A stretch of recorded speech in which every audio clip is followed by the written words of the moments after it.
नमस्कार। आप देख रहे हैं सन भारती न्यूज़ और सन भारती न्यूज़ की टीम आपको लगातार छपरा नगर निगम से हर अपडेट प्रत्येक जनता तक पहुंचाने का प्रयास करिए। यहाँ पे धरातल पे किस तरह की समस्याएं मौजूद हैं, यहाँ पे आम जनता से मिल के ये जानने का प्रयास करिए, क्योंकि जनता जितने भी प्रतिनिधि को 5 वर्षों का जो समय दी थी वो लगभग समाप्ति के कगार पे, और इस बार चुनाव सीधे जनता करने जा रही है। तो जो भी मेयर पद के लिए या फिर उप मेयर पद के लिए जो चर्चित चेहरे हैं उनसे हमारी टीम मिल रही है और ये जानने का प्रयास करी कि इस बार चुनाव किस मुद्दे के साथ लड़ा जा रहा है। तो इसी क्रम में हमारी मुलाकात अब्दुल कईम अंसारी से हुई। हालांकि इनके बारे में अगर बात करें तो इनका राजनीतिक करियर काफ़ी लंबा रहा है और इस बार उप मेयर पद से सामने है। तो सबसे पहले आइए हम आपको उनसे मिलवाते हैं। बहुत बहुत स्वागत है सर आपका हमारे चैनल पे। स्वागत है आपका भी और जो व्यूवर्स हैं उनका भी बहुत बहुत सलाम आदाब प्रणाम। तो सर हम बात करें, जैसा कि ये चुनाव सीधे जनता करेगी, क्या कारण रहा जो उप मेयर पद से सामने आना पड़ रहा है? छपरा में समस्याएं बहुत पहले से, जब मैं पार्षद था तब से मैं देख रहा हूं कि कुछ शहर की बेसिक समस्याएं ऐसी हैं जो यथावत बनी हुई हैं।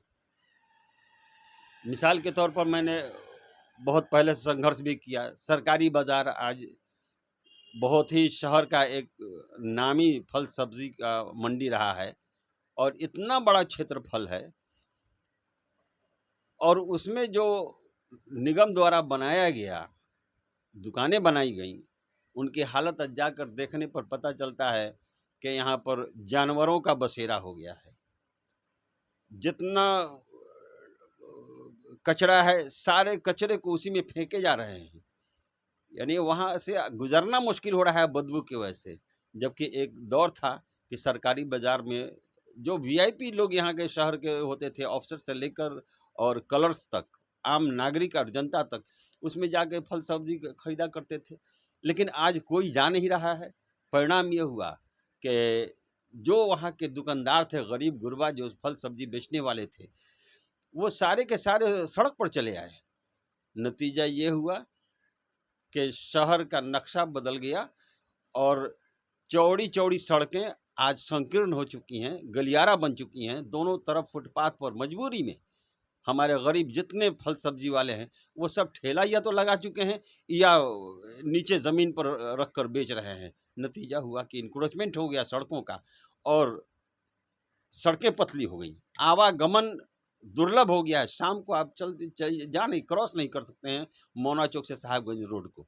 तो कहीं ना कहीं हम बात करें तो आप बतौर वार्ड पार्षद रहते हुए यहाँ की जनता का सेवा करते आए हैं, और राजनीतिक करियर के बारे में बात करें तो काफ़ी लंबा रहा है और यहाँ की जनता के जी। लिए संघर्ष करते आए हैं। तो क्या इन तमाम मुद्दों पे आपके द्वारा कभी सवाल नहीं उठाया गया? हमने सवाल उठाया और सबसे पहला सवाल मैंने उन डीएम साहब का नाम याद नहीं आ रहा है हमको। हम सरकारी बाज़ार का नापी करा दिया। नापी कराने के बाद हम जाके सारी स्थिति से अवगत कराया तत्कालीन डीएम साहब से। तो उन्होंने कहा ऐसा कीजिए कि एक स्केच बनाइए और स्केच बना के हमको ज़रा बताइए, आइडिया हमको दीजिए और लंबाई चौड़ाई उसकी आप एक अपने स्तर से करके दीजिए। हमने कहा कि सर आपके सारे अमले हैं, उन लोगों से करा लीजिए। तो हम कराएंगे ना, पहले आप ज़रा एक हमको खाका बना के दीजिए। हम खाका बना दिया। 122 दुकानों से हमने घिरवा दिया सरकारी बाज़ार को। अगर दीवार से घिरवाते तो उतनी जगह हमारी बर्बाद हो जाती। तो हमने क्या किया कि चारों तरफ से नक्शे में बनाया, 122 दुकानों का नक्शा बनाया और 2 गेट दिया, एक उत्तर और एक दक्षिण की तरफ, और बीच में प्लेटफॉर्म का हमने नक्शा बना दिया। उत्तर की तरफ पहले हम लोगों के बचपन के ज़माने से चला आ रहा था, मछली हट्टा था, फिर से मीट की दुकानें थीं। हमने उनके बदले में फार्चून की दुकानों का कंस्ट्रक्शन बनाकर उनको दिया नक्शा, ताकि जो किराया उठेगा, मिलेगा हम लोगों को, वो नगर निगम को फ़ायदा पहुंचाएगा। फिर डीएम साहब ने कहा कि कंस्ट्रक्शन का कॉस्ट आएगा कहाँ से इसका, नगर निगम तो उतना सक्षम है नहीं। तो हमने विधायक देंगे कि नहीं देंगे, कहा नहीं जा सकता है। तब हमने कहा कि हम पता किया, इसका एस्टीमेट बनवाया है, 35,000 रुपया एक दुकान का कॉस्ट आ रहा है। तो हमारे जितने टेनेंट उसमें जाएंगे निगम के, वो 35,000 रुपये देने के लिए सक्षम है, तैयार है, वो दे देंगे, बन के तैयार हो जाएगा, किसी पैसे की आवश्यकता नहीं है। In the mean time unfortunately बदल गया डीएम साहब, और जो वहाँ के फुटपाथ के दुकानदार थे, रोजी रोटी में लग गए, निष्क्रिय हो गए, नतीजा ये तमाम कोशिशों के बाद ये नाकाम रहा। नाकाम है। लेकिन अगर हम बात करें, जैसा कि डिप्टी मेयर पद से आप सामने हैं, तो क्या डिप्टी मेयर पद की डिप्टी मेयर का पद अगर जनता आपको देती है, तो जो आपके द्वारा सोच रखा गया है नगर निगम को लेके, उसे संपूर्ण कर पाइएगा?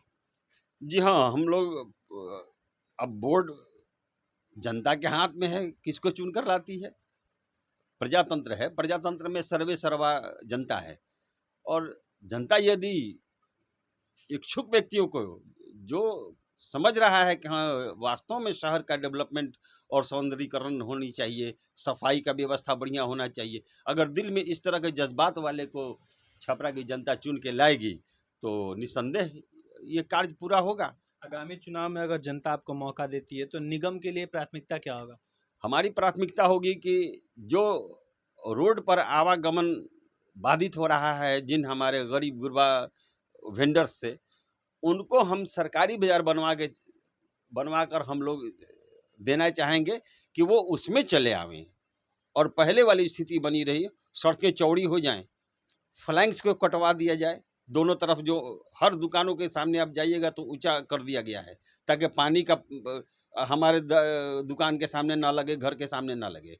उन फ्लैंक्स को कटवाने की आवश्यकता है, और ड्रेनेज सिस्टम जो एकदम खत्म हो चुका है छपरा शहर का, थोड़ी सी बारिश होती है सड़कों पर पानी लग जाता है, उस ड्रेनेज को बेसमेंट से सिल्क निकलवा कर और उसको दुरुस्त कराने की और सफाई की पूरी व्यवस्था करने की आवश्यकता है, और रोड पर जो पानी लग रहा है उसके नाले में जाए, इसके लिए सब दोनों तरफ आउटलेट बनवा दिए जाए ताकि जैसा पानी कि चला जाए। छपरा नगर निगम में रहते हुए आपका निवास स्थान यही हुआ, तो लगातार जो राजनीतिक आपके द्वारा करते आ रहे हैं, यानी 4500 वार्ड में जिस तरह से आपका भ्रमण रह रहा है, तो क्या पिछले 5 वर्षों में बतौर डिप्टी मेयर पद से यहाँ पे कार्य हो पाए हैं?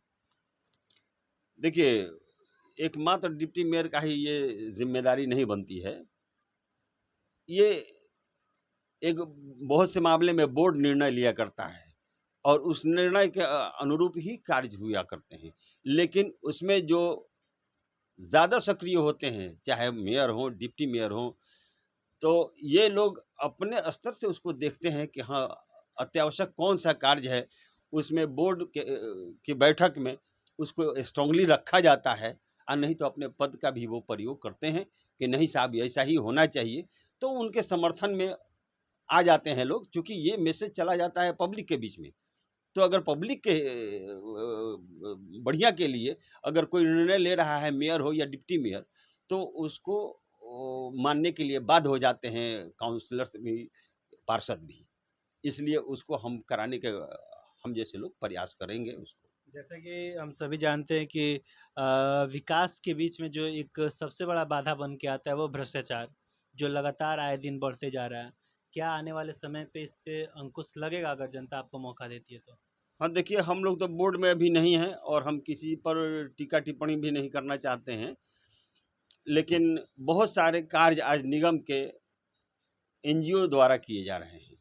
अभी 3-4 रोज़ पहले हमको मीडिया से ज्ञात हुआ, न्यूज़पेपर में भी मिला हमको, और सोशल मीडिया से भी हमने देखा कि करोड़ों रुपया लेकर और कार्य का निष्पादन नहीं किया एनजीओ।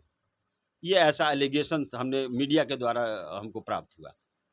तो ये तो समझिए लूट-खसोट है एक तरह से, जो नहीं होनी, इसको रुकना चाहिए। यदि ये घटना सत्य है, तो इसके खिलाफ में कार्रवाई करनी चाहिए।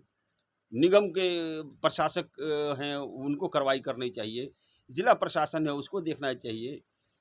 इसमें जैसा कि डिप्टी मेयर पद से आप सामने हैं, तो जी, इस पद को अपनाने के लिए बहुत सारे कैंडिडेट और भी सामने हैं, बहुत सारे प्रत्याशी सामने हैं, और कहीं न कहीं उनमें से कुछ ऐसे ही प्रत्याशी सामने आएँगे जो धन बल पे चुनाव लड़े, या फिर जातीय समीकरण बिठा के चुनाव लड़े, जो कि हर चुनाव में देखने के लिए मिलता है। तो क्या लगता है, क्या जनता को मैसेज देना चाहेंगे इन तमाम मुद्दों को लेके? देखिए, ये लोकतंत्र है, लड़ने के लिए गरीब भी लड़ता है, अमीर भी लड़ता है, लेकिन फैसला तो जनता करती है। अगर पैसे वाला हो और किसी कार्य का नहीं हो, काम करने की क्षमता नहीं है उसमें, उसको अगर जनता चुन के लाती है तो हम लोग क्या कर सकते हैं। इसलिए ये इस बार का चुनाव, जनता से क्या अपील रहेगा? जनता से मेरी यही अपील है कि सक्षम व्यक्ति को चुनिए। आप आकलन कर लीजिए, सर्वे सर्वा मालिक आप हैं जनतंत्र में। आप देख लीजिए कि कौन आदमी आपके काम के लायक है, आपकी इच्छा के अनुसार छपरा शहर को एक नया स्वरूप प्रदान करना चाहता है। आप उसको वोट दीजिए, उसको जिता के लाइए। और धनबल का प्रयोग जहाँ हो रहा है, इसका मतलब है कि आपको छला जा रहा है।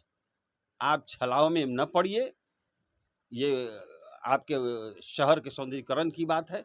इसमें आपको ज़्यादा सतर्क रहना चाहिए चुनाव में प्रतिनिधियों के प्रति। तो कुछ पर्व भी आ रहे हैं, मुहर्रम है, रक्षाबंधन है, आगामी 15 अगस्त है। क्या शुभकामना देना चाहेंगे यहाँ की जनता को? हम यहाँ की जनता को बधाई देंगे रक्षाबंधन के अवसर पर। और मैं छपरा के ही नहीं, पूरे हिंदुस्तान के अपने भाइयों से कहूँगा, चचा, बेटा, भाई सबों से कहूँगा कि आप महिला का सम्मान कीजिए।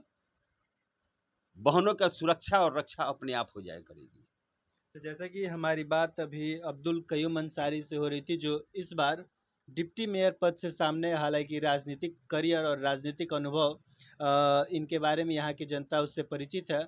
और कहीं ना कहीं इनका जो सपना है कि निगम को इस बार जो यहाँ की जनता को जो इस बार यहाँ की जनता को जो इस बार अधिकार मिला अपने वोट का एक सही जगह निष्पादन करने का, ताकि जनता ही मेयर मेयर या फिर डिप्टी मेयर को चुन के सामने लाएगी। तो साफ तौर पे इनका कहना है कि जनता ऐसे कैंडिडेट को चुन के लाए। अगर मुझ में वो सक्षम देख रही यहाँ की जनता, तो बतौर उप मेयर पद से हमें चुन के लाए, और हम यहाँ की जनता का हर वो सपना साकार करेंगे जिससे यहाँ की जनता आज भी अनेकों प्रकार की समस्याओं से जूझ रही है। जैसा कि साफ तौर पे यहाँ पे दिखाई दे रहा है, जल जमाव की समस्या, शिक्षा में कमी, स्वास्थ्य में कमी, या फिर अन्य बहुत सारी कमियां हैं। तो इनका सपना है कि जनता अगर हमें मौका देती है तो इन तमाम कमियों को दूर करेंगे और आने वाले समय में अपने छपरा नगर निगम को एक विकसित और आदर्श नगर निगम के रूप में सामने लाएंगे। तब तक के लिए हमारे साथ बने रहिए सन भारती न्यूज़ पे। धन्यवाद। एक बार का मौका हमें दें, एक बार का मुझे मौका आप दें, इसलिए कि हमेशा के लिए कोई चुना नहीं जाता है। एक बार मौका देकर देखें। अगर मैं उस पर खड़ा नहीं उतरूँगा तो मैं आपके सामने पुनः कभी नहीं आऊँगा वोट मांगने के लिए। बहुत बहुत धन्यवाद। धन्यवाद आप सबों का, बहुत बहुत धन्यवाद।